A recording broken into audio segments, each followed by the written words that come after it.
जिंदगी अभी बाकी है।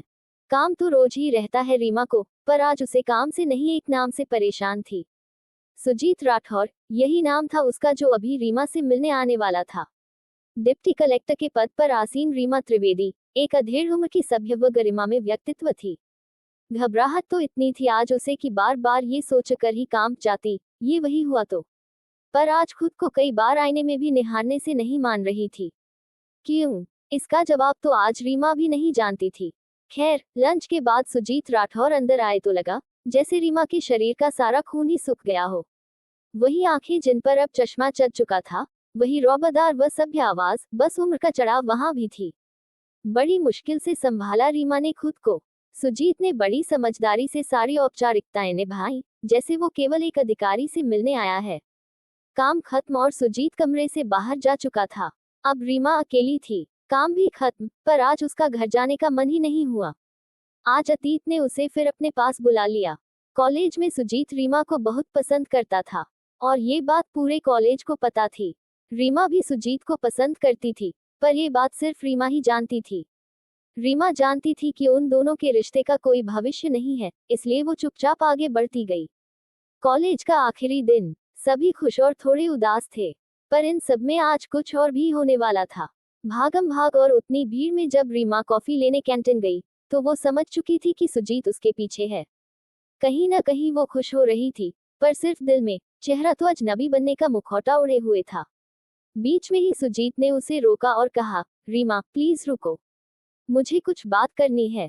रीमा ने गुस्सा दिखाते हुए कहा, मुझे जाने दो, मुझे कुछ नहीं सुनना। घबराओ मत रीमा, मैं कुछ गलत नहीं करने आया। मैं तुम्हें टच भी नहीं करूंगा, सिर्फ इतना ही कहना है कि लव यू। रीमा को तो जैसे मन मांगी मुराद मिली हो, मन ही मन नाच पड़ी थी, पर तुरंत भविष्य का ख्याल आते ही वो गुस्से में वहां से जाने लगी।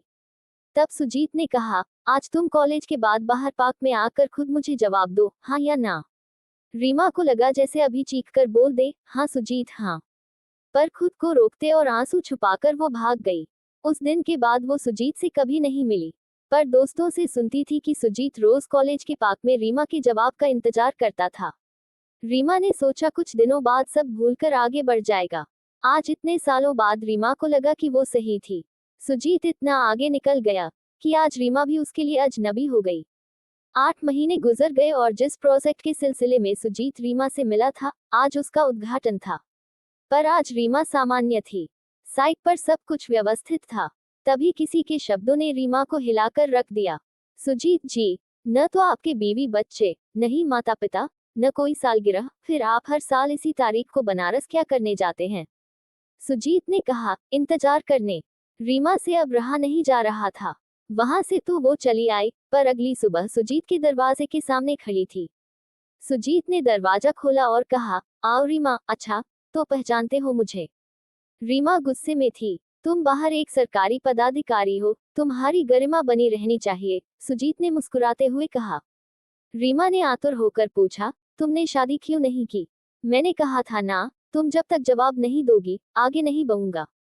घर वालों के सवालों से तंग आकर पढ़ाई की और यहाँ तक पहुँच गया, पर रिश्तों में नहीं। सुजीत गंभीर था। इस बार सुजीत ने कहा, तुमने भी तो शादी नहीं की।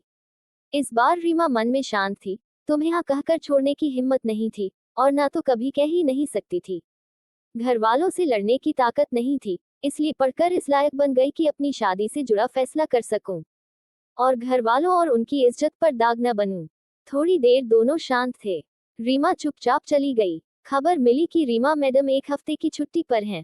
सुजीत हर साल की तरह घर गया और कॉलेज के फेयरवेल की तारीख पर पार्क में बैठ गया। उसकी नजरें जो देख रही थी, वो सच था। आज रीमा आई थी वहां, उसके पास। आधी उम्र निकल गई सुजीत, अब किसी भी जवाब का कोई मतलब नहीं, पर जवाब दिए बिना अब जी नहीं पाऊंगी। सुजीत मेरी हमेशा से हाँ और सिर्फ हाँ थी, और है।